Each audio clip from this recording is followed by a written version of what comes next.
Tomato chutney ಪಲ್ಯ ನಾನು ಮಾಡಿರೋದು ನೋಡಿ ಹೆಂಗಿದೆ. ಕತ್ತ ಕತ್ತ ಕತ್ತ ಕುತ್ತಾ ಇದೆ.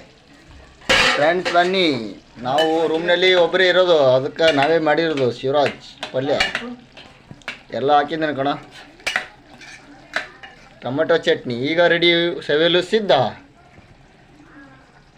ನಮ್ಮ ಅಣ್ಣವರು ಟೇಸ್ಟ್ ಮಾಡ್ತಾ ಇದ್ದಾರೆ ನೋಡಿ.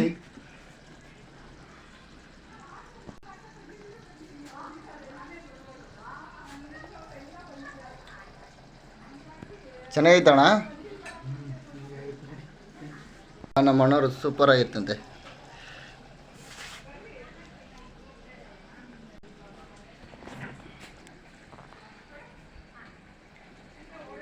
ಟೊಮೊಟೊ ಚಟ್ನಿ ಇವತ್ತು ನಮ್ಮ ಊಟ.